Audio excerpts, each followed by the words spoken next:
Sabemos que usted tiene derecho a estar bien informado, porque conocer empodera a la gente. La información nos da mayor capacidad de análisis y nos permite tomar buenas decisiones.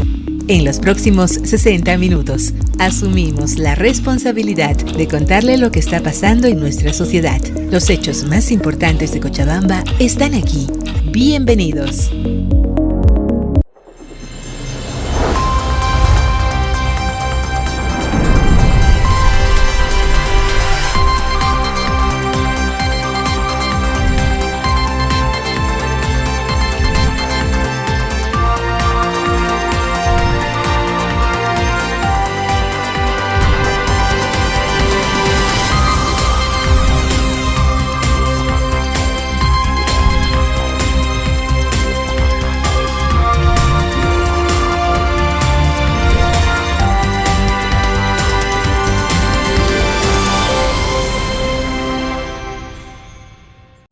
Hola, bienvenidas, bienvenidos, qué gusto saludarles. Esto es Mirada Profunda, una nueva oportunidad para hablar de los temas de Cochabamba. Particularmente hoy tenemos dos temas que hemos preparado que tienen que ver con algo fundamental y único, ¿no? El medio ambiente. Claro, hablaremos en principio de los incendios.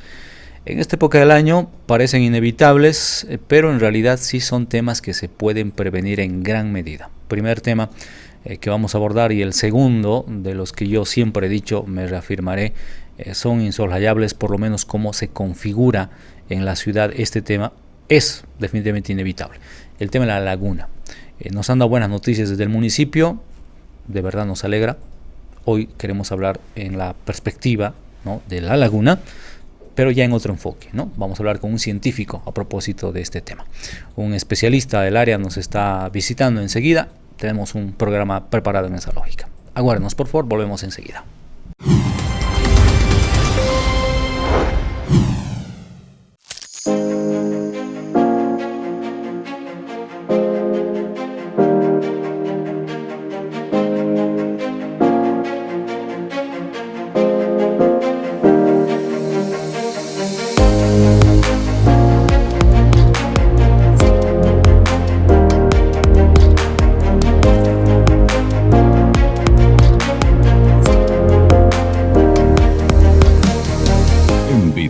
SRL, no solo creamos contenido, creamos experiencias que impactan.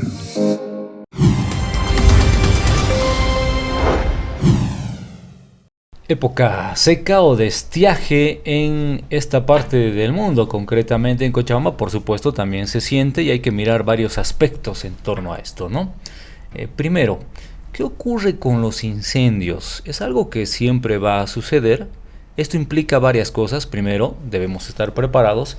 Y segundo, veamos cómo nos está yendo en el escenario actual, porque uno siempre tiene una aspiración legítima, casi encubierta por un cuadro de responsabilidad. Es decir, tratemos de ser lo más eficientes y efectivos posible para combatir los incendios, y ojalá cada vez sean menos. Pero bueno, veamos qué circunstancias hay en esta gestión 2026. Está con nosotros René Camacho, quien es el jefe de la Unidad de Gestión de Riesgos y Prevención de Desastres del Gobierno Departamental. René, gracias por acompañarnos, un gusto, bienvenido, esto es Mirada Profunda. Cristian, muy buenos días. Bueno, pues aquí, listo para cualquier consulta sobre lo que es principalmente la Unidad de Gestión de Riesgos del Departamento de Cochabamba, ¿no? Un trabajo importante, pero complejo también, ¿no? Complejo, yo diría que hasta un poco sacrificado también, ¿no? Porque uno no creo que ni siquiera tiene en esta época, sobre todo, y creo que en todas en esta época, mirando un poco los incendios, ni tener un sueño tranquilo. ¿Cómo estás durmiendo? Como usted lo ha dicho, ¿no? Es el trabajo en esta temporada, que es bastante fuerte, se pone recién más fuerte. Es constante, ¿no? Es 24/7, lo llamamos nosotros. Así principalmente es. Hay momentos que, bueno, pues hasta el sueño se te va, porque tienes la ocurrencia de algún evento adverso, como son los incendios, cualquier momento, ¿no? Entonces tenemos, yo creo que en esta época, bastante material vegetal abundante que está seco. No hay lluvias, las temperaturas se elevan en algún caso, tenemos la ocurrencia de los vientos que, bueno, pues te magnifican algún evento de incendio que se te presenta, ¿no? Sí, yo hacía esa referencia porque de verdad hay que entender también la complejidad del trabajo y entendemos que no es algo que se pueda solucionar desde la responsabilidad de una instancia, llámese gobernación, llámese municipio, es conjunto el trabajo. Pero vamos a eso. Ahora, seguramente enfocados en el tema de los incendios, porque hay mucho material vegetal seco. ¿Cuál es el reporte que tenemos a la fecha en el departamento? ¿Cuántos incendios se han registrado? Bueno, hasta la fecha tenemos registrado 31 eventos adversos de incendios. De los 31 eventos, tenemos casi 15 en lo que es el área protegida de lo que es la cordillera del Tunari, ¿no? Estamos hablando del Parque Nacional Tunari. Tunari. Parque Nacional Tunari, sí. Que yo tengo el dato que seguramente es, si no el parque nacional más afectado en Bolivia, uno de los más afectados por su proximidad a zonas urbanas, ¿no? Evidentemente no tenemos una proximidad tan cercana a lo que es el centro, todo el eje metropolitano. Entonces, bueno, pues en este proceso de ocurrencia de los incendios, pues cada año se vuelve más concurrente, ¿no? Entonces es un trabajo bastante titánico el tratar de controlar todos los eventos que se presentan dentro de esta área protegida, que bueno, lo llamamos casi todos los cochabameños el pulmón de Cochabamba, el pulmón ecológico de Cochabamba, ¿no? Pero cada año siempre se anda presentando esta ocurrencia de los incendios, ¿no? A ver, 33 es la cifra. ¿Cuál será el parámetro si quiero medir un poco cuál era la referencia un año anterior o un par de años? ¿Es más o menos un comportamiento, digamos, entre comillas, normal? Bueno, en comparación al año pasado, un poquito, ¿Ha incrementado? Ha incrementado, ¿no? Pero si retrocedemos un poco más en el tiempo, vamos por ese camino. Entonces, si vamos hasta el 2024, casi estamos en esa magnitud de la presencia o de la ocurrencia de los incendios dentro de lo que es el Parque Tunari, ¿no? Sabemos, y ya es probablemente redundar en extremo, preguntar cuáles son las causas mayores, es concreto. Lamentablemente los seres humanos estamos de por medio, es decir, la mayor cantidad de incendios, casi todos, son generados por la mano del hombre, ¿no? Yo creo que ahí, René, tiene mucha lógica lo que tú nos decías, la mayoría en el Parque Nacional Tunari, porque ahí está la gente, ¿no? La mayor cantidad de gente. ¿Qué hacemos entonces? ¿Qué plan tenemos en el departamento para tratar de hacerle frente a este fenómeno que genera un riesgo, que muchas veces el riesgo genera el hecho, ¿no? El siniestro, pero tratamos de, digamos, disminuirlo? Bueno, evidentemente se está trabajando, ¿no?, bastante en esta situación de tratar de disminuir estos eventos tan adversos que se presentan dentro de lo que es el Parque Tunari, ¿no? Tenemos varios factores, la cercanía a la población, que es todo el eje metropolitano. Tenemos también gente que vive en la zona, son agricultores que viven de la producción agrícola, principalmente los hermanos campesinos. Entonces hay muchos factores que te inciden en esto, ¿no? Claro. Pero frente a esto se está trabajando bastante, principalmente en la fase de preparación, a nivel de lo que es plan de contingencia. Entonces la preparación principalmente en primera instancia conformar las UGRs. Bien sabemos que había un cambio político de autoridades, ¿no? Entonces a veces esto también es un poco adverso a la situación, porque entra nueva autoridad, tenemos nuevo personal, que se tiene que capacitar. Entonces estamos trabajando en esta parte de capacitación con la conformación de los COEMs municipales principalmente, y al mismo tiempo también conformar lo que son las brigadas forestales o de bomberos forestales comunales, que en algún momento ya se tienen algunos resultados con el apoyo de algunas instituciones o ONGs que estratégicamente van trabajando en lo que es la conservación del Parque Tunari, ¿no? Entonces se está trabajando en esta base de preparación, prevención principalmente, para tratar de disminuir, ¿no?, todos estos procesos adversos que se presentan cada año recurrentemente en lo que es la cordillera del Tunari, ¿no? Me parece elementos muy interesantes los que planteas, ¿no? Primero, la prevención siempre por encima de la atención de un incendio, ¿no? Entonces la prevención es un factor fundamental. Y mira que yo quiero subrayar algo que me parece muy lógico y que acá habrá que alertar también a las máximas autoridades ejecutivas, ¿no? Entendemos, ingresa un nuevo ejecutivo, ya sea alcalde, estamos refiriéndonos a alcaldes en realidad en este caso, y tiene que haber un cambio, es cierto, es parte de su facultad, parte de la nueva visión, pero a veces el cambio probablemente es excesivo, probablemente, ¿no? Porque claro, cuesta iniciar, pero en unidades como estas yo creo que hay que ser cuidadoso en ese cambio, ¿no? Porque tú te referías justamente a eso, René, de que seguramente se está encarando un proceso de capacitación, de articulación y coordinación intensivo, porque ingresan en mayo y la época seca prácticamente casi en paralelo también, ¿no? Así es, entonces, pero también es bueno ponderar algunas acciones que toman algunos municipios, como ser Sacaba, por ejemplo, que tenía conformado. ¿Qué municipio destaca en tu evaluación, digamos, inicial? No eres nuevo en el tema, has estado en gestión, ¿no? Viendo esto desde diferentes perspectivas, oficialmente estás en el cargo hace poco, pero tienes una visión clara. No, destacar, por eso te decía, el municipio de Sacaba, por ejemplo, Sacaba, también destacar el municipio de Tiquipaya, que tiene también conformada su patrulla de bomberos, hasta tiene patrullas de bomberos comunales, que bueno, a través de lo que es principalmente el accionar de una, ¿cómo se llama?, de una ONG, es una asociación civil, si no me equivoco, Armonía, que ha estado bastante trabajando en lo que es principalmente la conservación y la preservación de lo que es el Parque Tunari, ¿no? También va incluyéndose a esto lo que es Vinto, también va empezando a trabajando.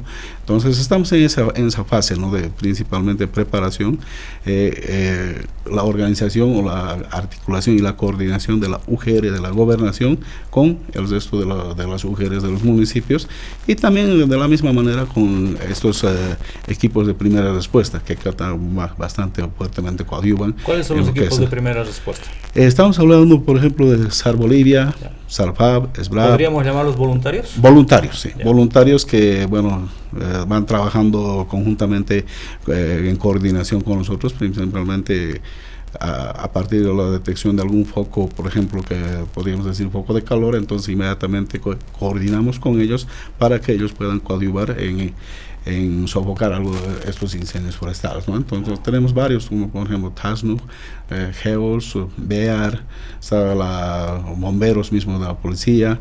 Entonces ahí estos que conforman principalmente lo que es la CUE departamental, ¿no? Son parte principalmente para la gestión, para esta parte de la respuesta, ¿no?, frente a los algún evento adverso como son los incendios, ¿no? Un concepto que habría que destacar entonces es la articulación, un poco desde la mirada departamental, ¿no?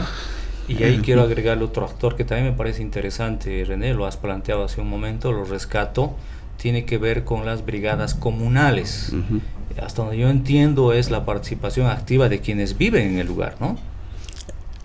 Así es, entonces se ha estado trabajando bastante en lo que es la parte de sensibilización, capacitación, y entonces hay comunidades que están prestos a conformar sus brigadas comunales, primeramente prevenir, trabajar con la comunidad, sensibilizar de que no se puede manejar el juego sin control, ¿no?, principalmente. Claro. Y cuando ya sucede el incendio, entonces ellos en primera instancia van actuando rápidamente, como siempre, pero en coordinación con lo que es la UGR, a partir de esa articulación que conforma la UGR de la gobernación, con las UGRs municipales y estas patrullas comunales, y al mismo tiempo con lo que son estos equipos de voluntarios que coadyuvan, ¿no?, en este proceso. Sí. Ya los vamos visualizando, ¿no?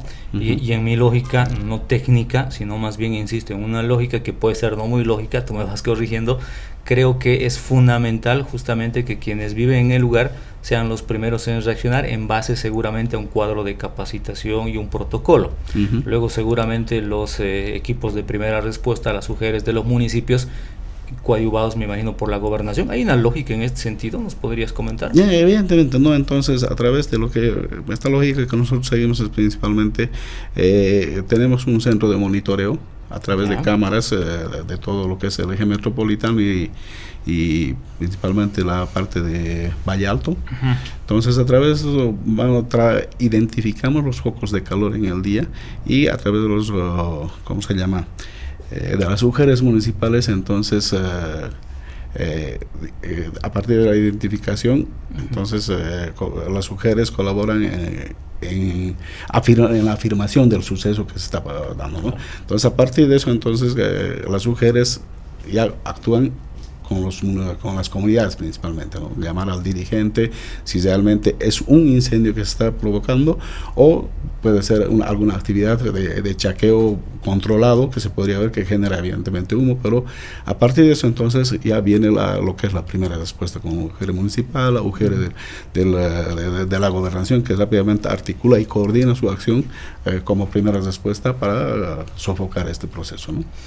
Si uno mira en retrospectiva y también hace una proyección, ¿en qué momento estamos respecto a la capacidad de respuesta y a la capacidad de atender de manera eficaz y eficiente este tipo de siniestros en la unidad de gestión de riesgos de la gobernación primero, te consultaré, y luego de los municipios. ¿A dónde quiero llegar? Quiero saber si estamos avanzando efectivamente y los datos nos dirían eso, o más bien tal vez ponen en cuestión esta intención de avanzar. ¿Somos mejores ahora que antes?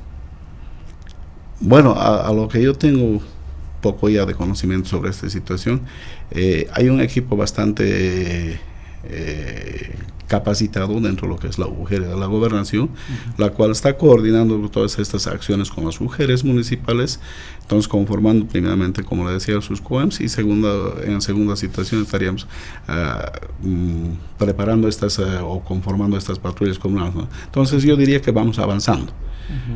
Pero también hay un pero, ¿no?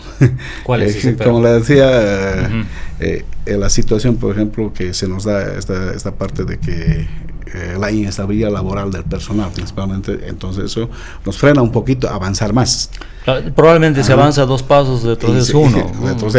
Pero se va avanzando, hay un buen equipo ya articulado y coordinado principalmente de respuesta ante estos eventos adversos que se vienen dando, los incendios, ¿no? Principalmente. Sí, y yo hacía la consulta porque, por ejemplo, hace un momento se hacía una referencia muy concreta, ¿no? Se decía, tenemos un centro de monitoreo, antes no había. Hoy tienen un centro de monitoreo que te cubre el área metropolitana, y me decías el Valle Alto, ¿no? Por ahí hay algunos puntos ciegos que seguramente será una gestión más adelante, ¿no? Sí. Por ahí identificamos un avance, ¿no? Esto de las brigadas comunales, ¿desde cuándo se habrá implementado? ¿Tienes el dato? Exactamente, no tengo el dato, pero creo que ya viene desde un poco años atrás. Podríamos identificar como un avance también. Es un avance, sí, es un avance, y bueno, es bastante también ponderar estas alianzas estratégicas que se van conformando con organizaciones que no son públicas, pero que sí están interesados en lo que es la preservación del parque, ¿no? Como decía hace rato, Armonía va conformando, primeramente, creo que si no me equivoco, Armonía empezó con la protección y restauración de lo que era la Cahuiña, ¿no? Ahora avanza un poco más allá, entonces ya trabaja de manera coordinada con nosotros mismos, o sea, con la UGR de la gobernación, de conformar ya las patrullas comunales, ¿no? Entonces, y ellos mismos van capacitando, van fortaleciendo en cuestión de equipamiento, por ejemplo, de lo que son las UGRs comunales, ¿no? Antes las patrullas comunales de bomberos, ¿no? Coincido, a mí me parece que ese también es un avance. La demanda, la necesidad, por lo menos en mi experiencia, siempre va a sobrepasar la capacidad económica, técnica y de personal que tienen las instituciones públicas en general, ¿no? Sin embargo, en este contexto, ¿cómo está la realidad económica de la unidad? ¿Cómo les ha ido con su asignación presupuestaria, con el POA? ¿Cómo te deja? No te voy a poner en apreturas para que no tengas conflicto con las autoridades, pero bueno, en general, la demanda es de este tamaño, por decir algo. ¿Cómo estás tú? No, la demanda, como usted lo dice, es bastante fuerte. Hay una asignación presupuestaria bastante reducida, ¿no? Pero la capacidad operativa del equipo está ahí dada. Hay una buena capacitación técnica que se tiene dentro del equipo, entonces se va avanzando con lo que se tiene, pues tampoco podemos exigir más. Creo que tenemos una coyuntura a nivel país bastante complicada, ¿no? En la situación económica, entonces, estamos ahí avanzando, siempre articulando todo lo que es y coordinando todo lo que es esa parte de lo que implica todo lo que es gestión de riesgo, ¿no? Sí, y mira, nos animaremos a decir algo así, no sé si estás de acuerdo conmigo. Hoy tenemos que hacer más con menos. Así es. ¿Estás de acuerdo? Estamos de acuerdo, ¿no? Qué entonces, difícil, ¿no? Es bastante complicado, pero no queda otra de que avanzar para adelante con la situación. No podemos retroceder encerrándonos en que no tenemos los recursos tal vez, pero sí hay los recursos humanos bastante, como le decía, capacitados. Tenemos en la parte de logística también estamos ahí, pero sufriendo, pero seguimos adelante, atendiendo todo lo que se viene, ¿no? Y todavía estamos recién por entrar a lo que es la etapa más crítica, ¿no? Que viene a ser agosto, septiembre, octubre, pero de verdad que sí. Vamos para adelante. Y eso es un dato no menor. Estamos recién en las puertas de la etapa crítica. Hemos coincidido, me animé a lanzar una frase y lo aplico en general a todas las instituciones públicas, que siempre queremos que les vaya bien, porque si les va bien a las instituciones públicas, a los ciudadanos nos va bien, ¿no?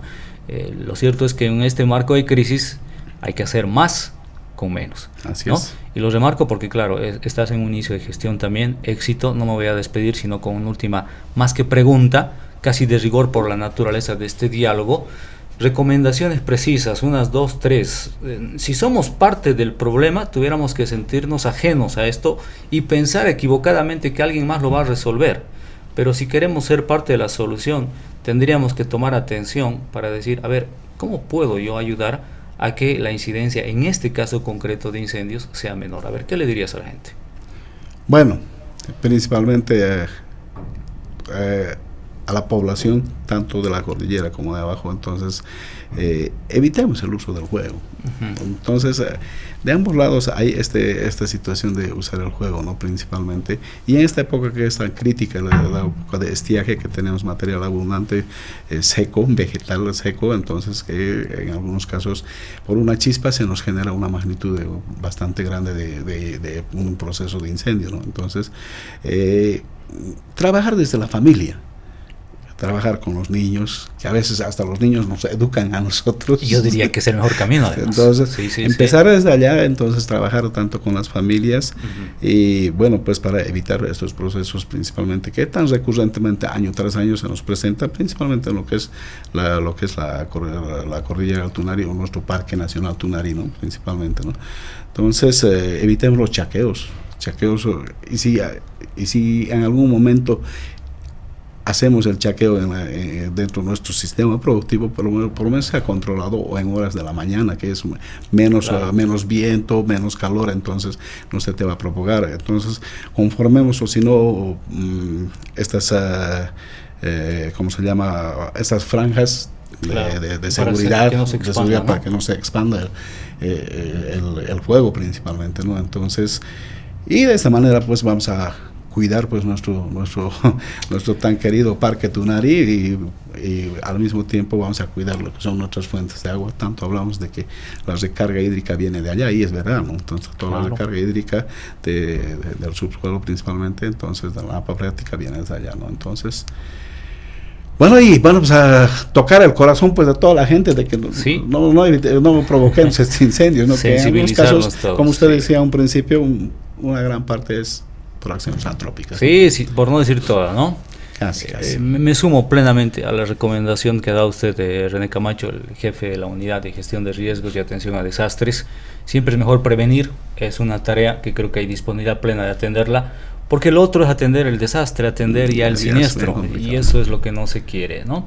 Y simplemente caeré en la tentación de remarcar algo más que me parece importante, porque hace rato dijimos que es el pulmón, ¿no?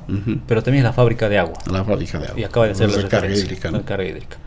Es aire y agua, ¿no? Aire, esencial para la vida. Y el suelo mismo también, ¿no? Sí, Cuando generas procesos de quema, dejas descubierto el suelo y te genera más procesos erosivos, pérdida de suelos, y ¿no? yo lo asocio inmediatamente con inundaciones, deslaves, etcétera, ¿no? Gracias, René, un gusto haber conversado contigo. Cristian, un gusto estar acá. Bueno, pues hasta otra ocasión. Será con seguridad una próxima ocasión. Vamos a ir a la pausa, enseguida estamos de retorno.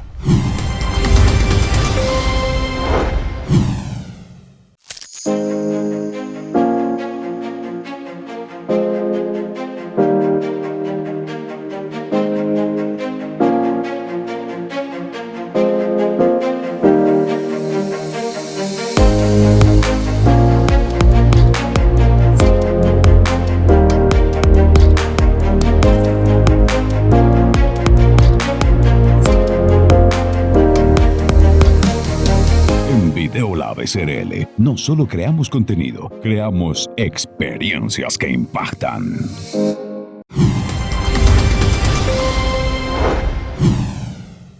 Cochabamba, entiendo, en algún momento fue esa ciudad de las lagunas, muchas de ellas ya no existen.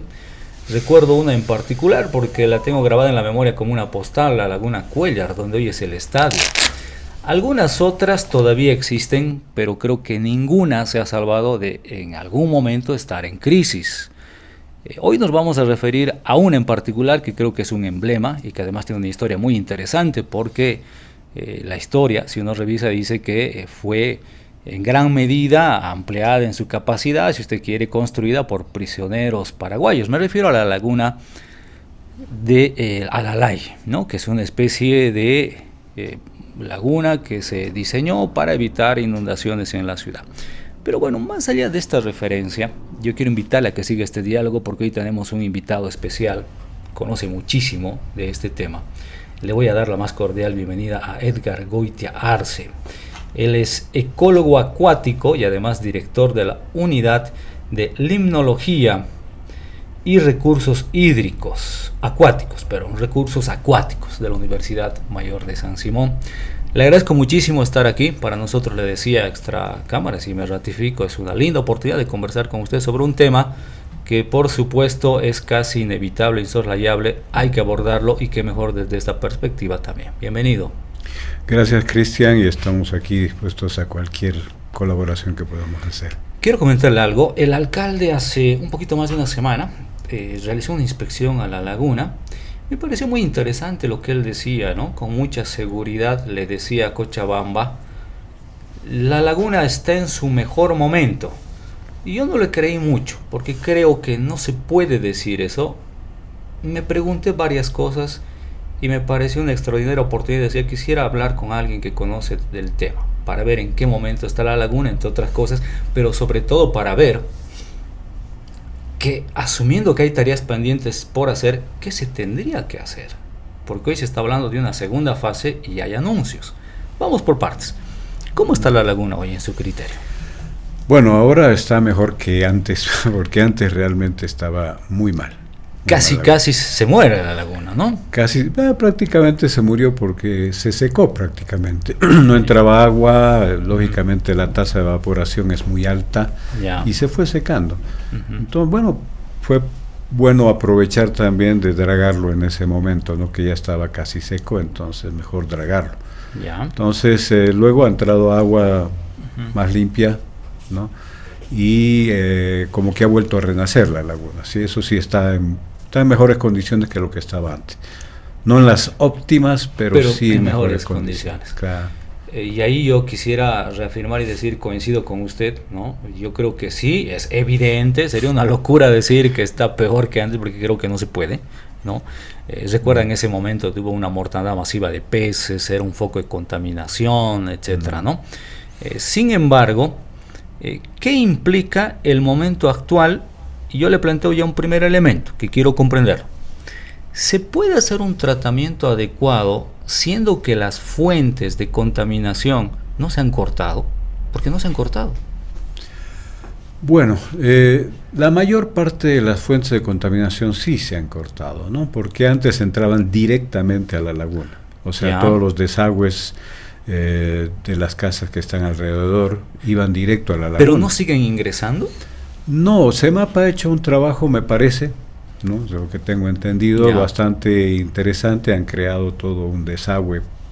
El problema es que en época de lluvia la gente tiende a que las aguas de lluvia, por ejemplo, lo introducen directamente al mismo. Entonces rebalsa. Y esas aguas sí entran a la laguna. Entonces ese es el problema.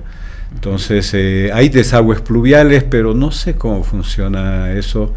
Entra en agua de lluvia, pero también hay gente que se conecta, me imagino, porque he visto en época seca algunos lugares se supone que eran desagües pluviales y entrando agua, ¿no? Y agua un poco negra. Entonces eso se requiere mayor control.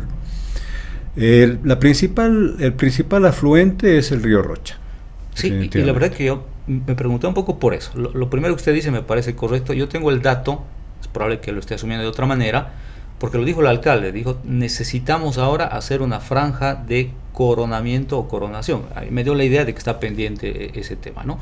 Pero por ahí lo han resuelto en parte y queda pendiente. Pero bueno, vuelvo al tema para que usted me explique. El río Rocha, para mí sigue siendo una fuente de contaminación. Eso entra a la laguna. Es terrible. El río Rocha no ha sufrido ningún cambio y ha estado cada vez peor, en realidad. Y eso viene desde muchos años atrás, no es reciente. Porque la ciudad ha crecido, la gente normalmente vierte todavía en muchos lugares, que ahí sí hay un vertido directo de los desechos domésticos e industriales. Se nota, claro, yo estoy colecto muestras en el río para ver si hay algún cambio. y bueno, cada vez es peor, otras veces más, otras veces menos. Época de lluvia, sí, un poco el agua digamos que se limpia un poco, pero solo en esa época. En época seca permanece altamente contaminado. Ahí estamos entendiendo entonces que la solución será una planta de tratamiento. ¿Qué perspectiva de solución ve usted o recomendaría? Bueno, para el río Rocha ya se han planteado muchas fuentes de solución que son buenas, pero no se realizan, ¿no? Como son las plantas de tratamiento, precisamente. O sea, están en ideas. Las ideas están, el único que ha cumplido, bueno, es Cochabamba, Cercado propiamente, y Sacaba, ¿no? Sacaba ha hecho dos plantas de tratamiento bastante ¿Funcionarán bien esas? Habría que hacer una revisión, ¿no? Ver si están funcionando bien, pero me imagino que un poco mejor. El problema es que las plantas, si funcionaran bien, y funcionan tal vez, pues eliminan aguas un poco más limpias, sí. Pero más adelante ya están vertiendo aguas de desechos, entonces de nada sirve si es que no hay un control adecuado a lo largo de todo el río, y que cada municipio crea sus propias plantas de tratamiento, ¿no? Para que de esa manera el río esté completamente limpio, por lo menos, ¿no? Cuando se escucha en un tono propagandístico, y yo diría positivo, hasta aquí no critico, simplemente lo identifico, que la laguna está viva, usted como especialista en el área, ¿qué indicadores se tienen que tomar en cuenta para decir, evidentemente tenemos en Cochabamba una laguna viva? Bueno, todos los ecosistemas acuáticos terrestres son ecosistemas vivos, ¿no? Porque en ella hay una comunidad de organismos, sean plantas, animales, que interaccionan entre sí para que funcione adecuadamente un ecosistema, ¿no? Nosotros somos parte de eso, nada más que hemos creado un ecosistema humano un poco más complejo, que son llenos de edificios, ¿no? Claro. Y eliminamos las plantas, ese es el peor error que hacemos. Pero todavía existen áreas verdes que tenemos que conservar. Y la laguna propiamente no es un arbolado, pero sin embargo es un sitio que también es un área natural, que pues está vivo, ¿no? Porque viven en la laguna una serie de comunidades como son peces, macroinvertebrados acuáticos, fitoplancton, zooplancton, que son microalgas, etcétera. Hay una interacción entre ellos que debería funcionar bien. Y ese es precisamente lo que a nosotros los biólogos, ecólogos, nos da la pauta para entender cómo está funcionando una laguna y cómo debería funcionar. Precisamente esa interacción que hay entre los diferentes organismos que viven ahí nos van a indicar, mira, está mal, la cuestión está funcionando mal porque hay algo ahí y si hay la que laguna investigar. goza o no de buena salud, lo puedo plantear así. Eso sí, si goza o no de buena salud, esa es la idea. ¿Y qué pasa con nuestra laguna ahora en su criterio? ¿Goza de buena salud? Ahora está bien, ¿sí? Está de buena salud, y hoy día, no, como te digo, no es lo óptimo, pero está en condiciones que no creo que una laguna como esa, que ya ha pasado por mucho daño, logre estar en condiciones óptimas, las mejores, ¿no? Y es difícil. Normalmente las lagunas tienden a eutrofizarse y tienden a mantener ese sistema hasta que mueren, porque toda laguna termina muriendo. Cumple un ciclo de vida. Cumple un ciclo de vida. Todas las lagunas en todo el mundo. ¿Por más mantenimiento que se le haga? Bueno, si das mantenimiento puede vivir mucho más, ¿no? Pero una laguna natural tiende a desaparecer, ¿no? A lo largo de muchos años, dependiendo de la profundidad de la laguna. Si son lagunas poco profundas, 4 o 5 metros, se van colmatando, ¿no? Los afluentes, que son generalmente ríos, y la escorrentía superficial, lleva sedimentos a la laguna y se va rellenando, y la cubeta se va colmatando. Entonces va perdiendo mayor embalse de agua, ¿no? Hasta que llega un punto en que una laguna se convierte en un pantano. Ese pantano al final se seca también y empieza a crecer la vegetación, árboles y todo, y se transforma en un ecosistema terrestre. Wow, qué interesante. Entonces, eso es normal, pero ¿no? Sí. Y mire, de forma inevitable, cuando usted describía, yo me acordaba un poco de lo que casi le sucede a la laguna hace poco, porque claro, era casi un pantano. Sí. O sea que la laguna, y tiene mucha razón, estuvo a punto de morir la laguna, ¿no? No es simplemente una frase vacía. Pero inmediatamente me surgió otra duda. Cuando hicieron el dragado, sacan todo el sedimento, que entiendo que tiene muchos elementos nocivos ahí, ¿no? No tenemos claro dónde ha ido a parar. Uno supone que están ahí, porque no ha habido el transporte. ¿Eso no es peligroso? Peligroso yo no lo llamaría, pero sí es problemático, ¿no? Ya. Por el hecho de que, bueno, esos sedimentos a lo largo de los años han ido rellenando de algunos metales pesados provenientes de las industrias, y lógicamente una gran cantidad de nutrientes, porque como hay comunidades que viven ahí y que también mueren, esas comunidades son descompuestas por microorganismos y que eliminan una gran cantidad de nutrientes. Muchos nutrientes, como los fosfatos, por ejemplo, tienden a irse al fondo y ahí se retienen. Entonces, cuando hubo el dragado, si no se sacan los nutrientes y cualquier otro contaminante, pues va a permanecer. Entonces, se ha tendido a... Lo han llevado, no han podido llevarlo aparentemente a otro lugar, no lo han trasladado. Entonces, han hecho unas especies de estanques muy grandes donde han depositado ahí los sedimentos para crear ahí una zona de bosque, digamos, sembrar árboles, que todavía no lo han hecho, pero esperemos que ya lo hagan, y crear un sistema verde, digamos, ahí, ¿no? Porque no se ha podido trasladar eso. Lógicamente no han logrado sacar todo tampoco, porque esa laguna tiene mucho tiempo de estar llenando y llenando de sedimentos con muchos nutrientes y es difícil sacar. Tendría un costo altísimo el dragar a mayor profundidad, ¿no? Que sería lo ideal, si es que quiere uno algo limpio. Un poquito más de 30 millones invirtió el municipio en este último, y el dragado se realizó después de 26 años. Ese es el dato que nos han dado, ¿no? Sí, más o menos en el 97 fue el anterior dragado, 96, 97 el primer dragado, ¿no? Bueno, después de, digamos, más de 20 años, para no cometer error en la cifra exacta. Es un dato que yo lo escuché al que en su momento fue concejal, a Murillo. Pero bueno, ¿cuál es el beneficio ambiental, el servicio ambiental que brinda una laguna como la Laguna Lalay, siendo una laguna urbana? ¿Cuál es la relevancia?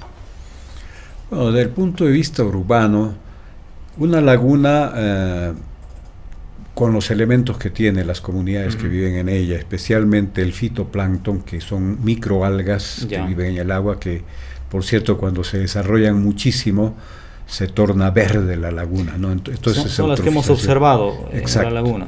Entonces eso en su crecimiento normal y funcionamiento normal está en buenas condiciones, ¿no? Y pues como toda alga o toda planta elimina oxígeno al ambiente, y aunque están en el agua también oxigenan un poco el ambiente. Como un pequeño bosque, podríamos decir. Es como un pequeño bosque, exactamente, ¿no? Pero nada más que con algas, que al ser amplia, pues sí van a oxigenar bastante bien, no como un bosque realmente, pero sí coadyuvan a eso.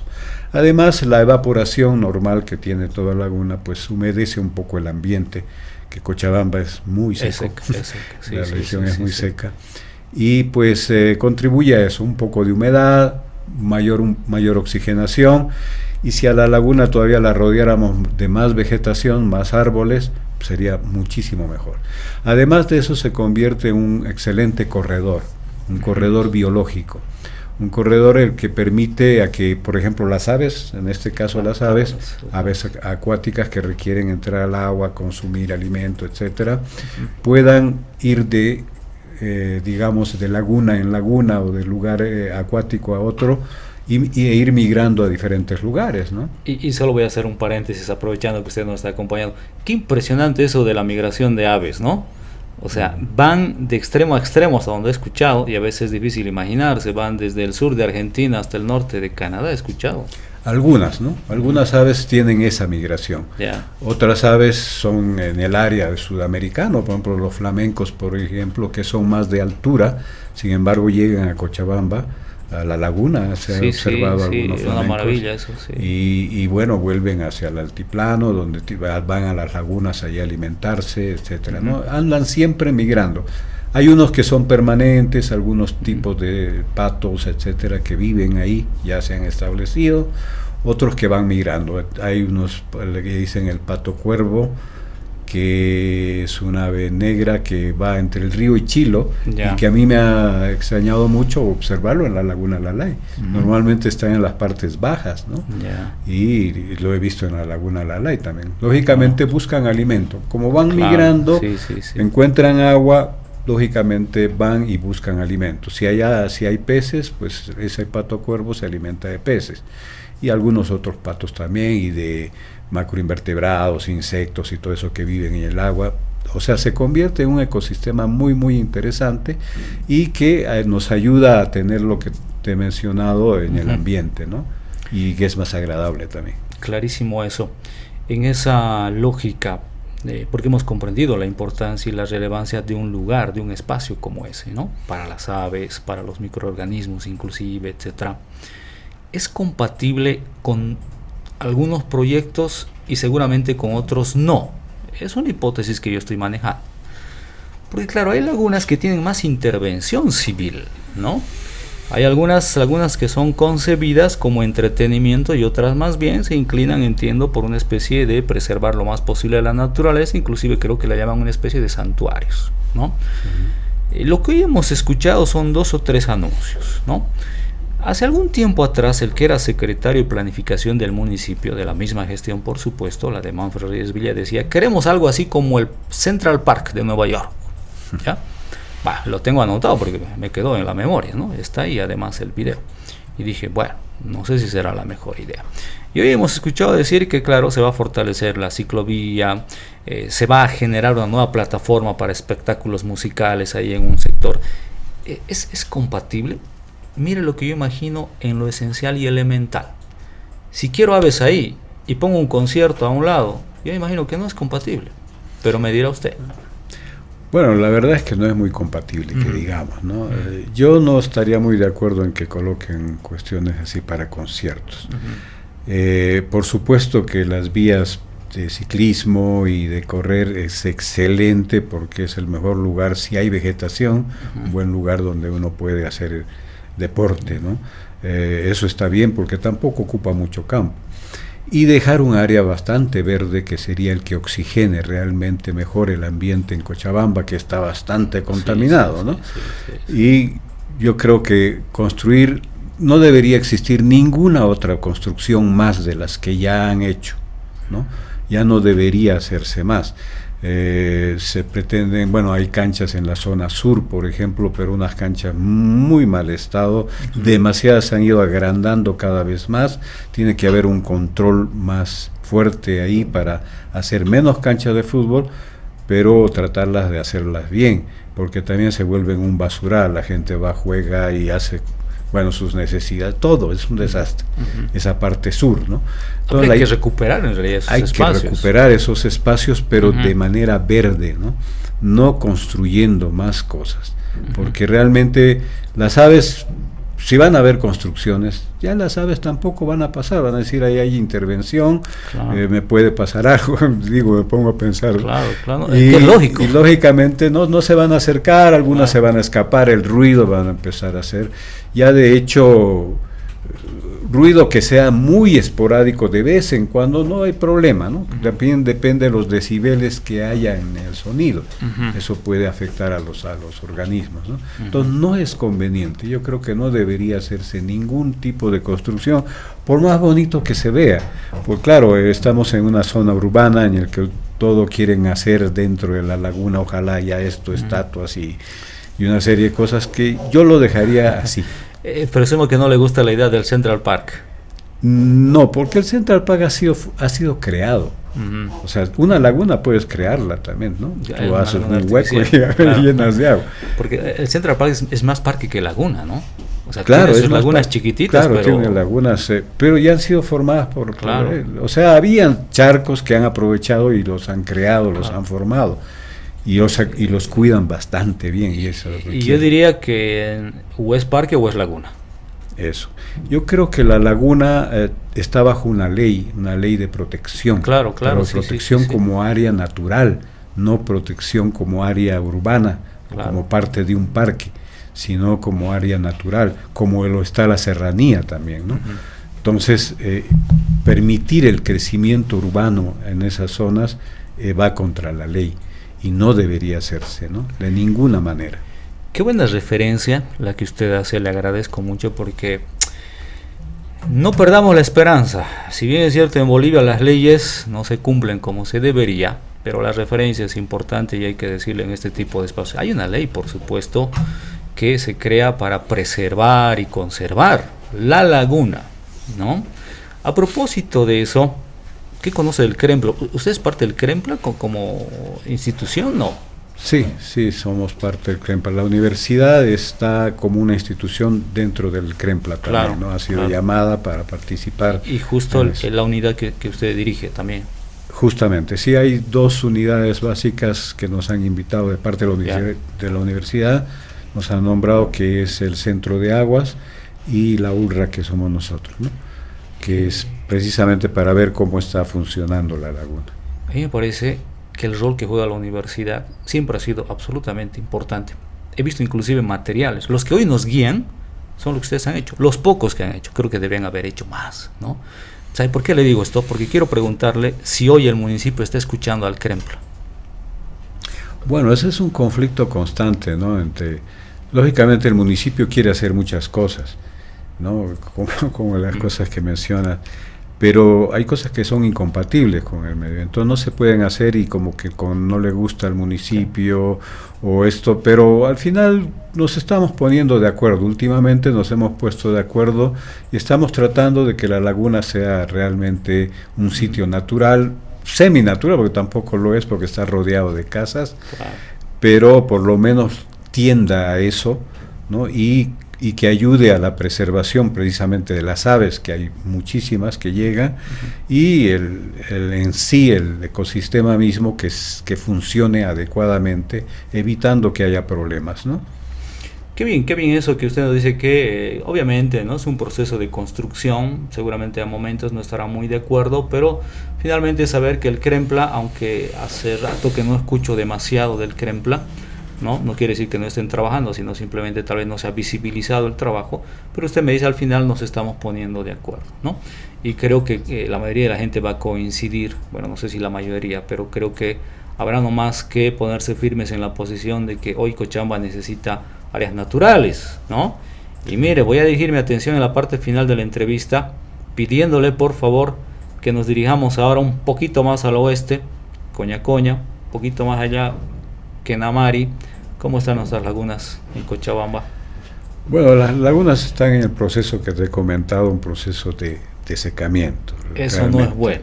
Y que de alguna manera la alcaldía quiere fomentar algo y a veces pues hay que tener un buen conocimiento para ver cómo realmente crearlo, ¿no? La idea principal sería, por ejemplo, ojalá esas lagunas existieran, pero hay que reconstruirlas porque están en proceso de secamiento y eso es natural, no es culpa de nadie, pero es natural, ¿verdad? Pero si se quisiera conservar sería bueno, siempre y cuando una cosa muy importante y uno de los grandes problemas en Cochabamba es el agua. Siempre y cuando haya agua con que rellenar. La laguna Lalay, ese es el problema, ¿no? De que no hay suficiente agua para mantenerlo, y eso va a ser costoso. Esperemos que en un futuro entre agua quizás de Misicuni o de algún lado entre un poco de agua para mantener el sistema, porque si no hay agua, la laguna rápidamente va a volver a su estado que estaba antes, muy mal. Es un deseo irreal. Si no tengo esa posibilidad de alimentar una laguna con agua, hay que hacerlo. Si hemos hecho tanto esfuerzo por mantener la laguna, hay que buscar el esfuerzo de encontrar el agua para que venga. Y yo entiendo y le agradezco porque creo que usted se mantiene firme en una posición que yo la respaldaría. Es decir, no tendríamos que resignarnos porque hay que hacer las cosas bien. ¿Está de acuerdo conmigo o no? Parcialmente. Es decir, entiendo que lo mejor es tratar de recuperar las lagunas. Claro. Y si para eso tengo que generar acciones de gestión que no son fáciles, lo tengo que hacer, porque lo mejor es recuperar. Claro. Porque el expediente sencillo sería, no hay agua. Ya lo cierro. ¿No? Ahora sí, ¿estaría de acuerdo conmigo? Eso, claro que sí, porque hay que hacer el esfuerzo de mantener estos ecosistemas, especialmente la laguna de Lalay, que ha costado tanto, y que pues hay que mantenerlo un buen tiempo, por lo menos. Nosotros nos estamos ahora creando algunos proyectos de análisis y de estudio profundo de la laguna. Excelente. para ver cómo lo podemos mantener mucho más tiempo, porque va a seguir siguiendo el proceso de secamiento, eso es natural, pero hay que tratarlo de mantener. Entonces hay que hacer unos estudios de funcionamiento ahí, ¿no? De cómo funciona bien el ecosistema. Y las otras, pues hay que recrearlas nuevamente, quizás dragándolas, ¿no? Porque están prácticamente colmatadas, sí. Algunas están en mal estado, otras están poco, más o menos bien, y aparte de eso, estas mismas aves de la laguna van pues de un lado a otra laguna, y eso se convierte, ¿no?, en un corredor biológico sumamente importante, como lo son los parques, por ejemplo, para los ecosistemas terrestres, ¿no? Aves que también van de parque en parque tratando de mantenerse. Si todo fuera asfaltado, todo fuera lleno de edificios, sería muerto el sistema. Sí. Yo creo que sí, definitivamente no tendríamos que conformarnos con el expediente sencillo y entender que tiene más valor hoy. Yo creo que afortunadamente sí nos estamos empezando a dar cuenta, no será todos, pero por ejemplo las áreas verdes, este tipo de defensa, lugares naturales, hay una corriente que finalmente es más o menos fuerte, y creo que con esta base técnica, científica que ustedes nos dan, como que cobra un poquito más de cuerpo. Le agradezco mucho por eso. Sin embargo, también hacer notar, ¿no? Hoy en Coñacoña, ¿me podré referir todavía como Laguna Coñacoña o más bien como centro de entretenimiento, esparcimiento? Porque hoy ahí vamos a tener una laguna turquesa. Bueno, a un lado han hecho la laguna turquesa, hay restos todavía de la antigua laguna, que ya queda poco en Pero realidad. Es que suena ¿no? feo que yo me refiera como restos de la laguna Coñacoña. Sí, la verdad es eso. Se ha tratado de ver algo más recreativo para la gente, siempre ese es el interés, especialmente de las administraciones, ¿no? De hacerlo recreativo, claro. Pero creo que esa tendencia prima, ¿no? Esa tendencia prima, y en todos lados del mundo, no solamente aquí, ¿no? Y el llamar la atención de la gente. Entonces lo natural pues es difícil de conservar también, pero tratar de mantener lo más natural posible es lo ideal, ¿no? Para que realmente sea un buen corredor biológico de los organismos que pueblan nuestro ambiente, ¿no? Totalmente, le agradezco muchísimo, Edgar Goitia Arce, científico, conocedor de estos temas, de verdad que valoro muchísimo su presencia. Con mucho gusto, estamos siempre aquí para ayudarlos en cualquier cosa y poner al tanto también de nuestros conocimientos, ¿no? Que trabajan mucho ustedes, o sea que no vale la pena que eso se quede ahí en la universidad. Claro, con mucho gusto estamos para eso. Gracias nuevamente, bueno, muy amable. Muchas gracias. Vamos a ir, bueno, ya no nos queda tiempo, creo, me dan la señal, voy a la pausa o me despido. Muy bien, nos despedimos entonces, gracias por habernos acompañado, permiso.